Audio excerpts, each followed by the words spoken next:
Hai Sobat Kepoin Islam, Assalamualaikum warahmatullahi wabarakatuh. Bagaimana kabar kalian? Terima kasih sudah klik video ini. Mari bagikan pengetahuan Islam dengan cara like, share, and subscribe channel Kepoin Islam Official. Simak video sampai akhir dan semoga bermanfaat bagi kita semua. And let's begin.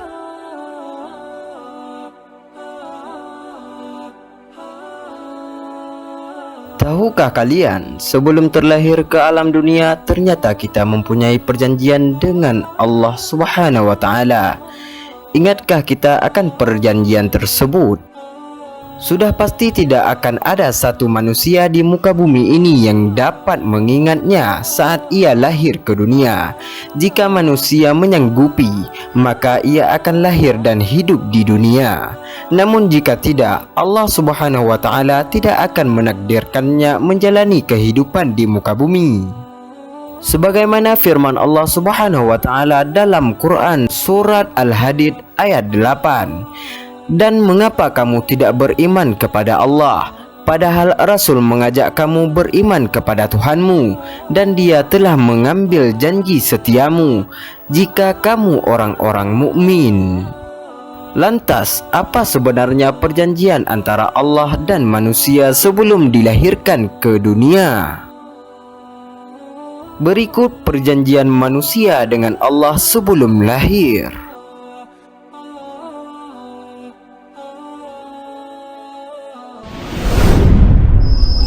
Penawaran Allah.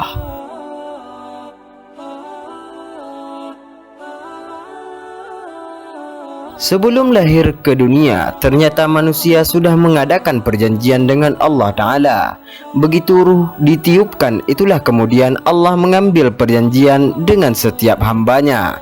Lantas, apa perjanjian yang terjadi antara Allah dan manusia sebelum lahir ke dunia?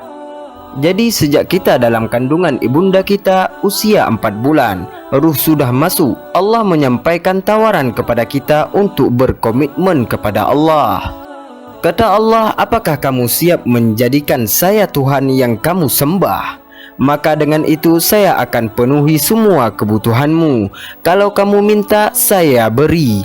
Kamu sakit, saya sembuhkan. Kamu butuh, saya anugerahkan. Kamu ingin, saya persembahkan. Kamu ingin rezeki, saya tampilkan. Kamu sakit, saya sembuhkan. Kamu salah, saya maafkan. Kamu dosa, saya ampuni. Maka kita katakan, ya Allah, siap tanpa pertimbangan lagi. Kami yakin, kami akan sembah Engkau sebagai Tuhan. Ya Allah, mohon nanti saat terlahir kabulkan setiap kebutuhan yang kami dapatkan. Kalau kami butuh, kami akan minta. Kalau kami sakit, kami akan mohon disembuhkan. Kalau kami salah, kami akan mohon dimaafkan. Kalau kami berdosa, kami mohon diampuni, ya Allah. Itulah perjanjian kita, maka kita katakan syahidna, yang artinya kami bersyahadat.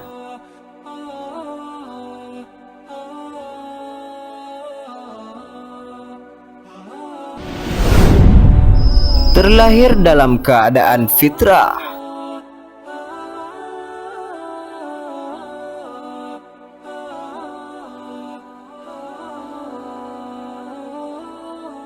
Untuk itulah Nabi mengatakan setiap yang terlahir itu sudah ada fitrah di dalam dirinya, kecenderungan untuk mendekat kepada Allah Subhanahu wa Ta'ala. Oleh karena itu, Allah akan menetapkan kejadian-kejadian dalam setiap kehidupan manusia dengan tujuan agar meminta dan memohon hanya kepadanya, yang setiap doa diawali dengan kata Rabb. Mengapa Allah memilih kata Rabb untuk menamakan dirinya, bukan nama-nama yang terdapat pada Asmaul Husna? Inilah rahasia terbesarnya. Kata Rabb itu diambil dari satu sifat yang disebut dengan rububiyah.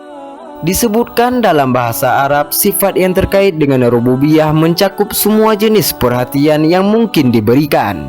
Misalnya ada yang sakit disembuhkan, ada yang susah dimudahkan, ada yang butuh diberikan. Jadi semua apa yang dibutuhkan dipenuhi, maka itu yang dinamakan sifat rububiyah. Kalau sifatnya terbatas dengan batasan tertentu, bisa memberi sekarang nanti belum tentu, maka disebut murabbi. Maka secara otomatis kejadian-kejadian yang kita alami dalam hidup itu, siapapun dia, apakah Anda orang paling tinggi jabatannya, orang paling kaya, atau orang paling apapun di muka bumi, maka selama hidup itu akan dipaksa melalui alur hidup kita mendapatkan sebuah kejadian untuk kita memanggil dan memohon kepada Allah Subhanahu wa taala. Demikian perjanjian manusia dengan Allah sebelum lahir ke dunia. Subhanallah, Maha besar Allah dengan segala kasih sayangnya terhadap manusia. Semoga kita semua senantiasa sadar akan selalu memanjatkan doa kepada Allah Subhanahu wa taala. Amin amin ya rabbal alamin. Wallahu a'lam bissawab.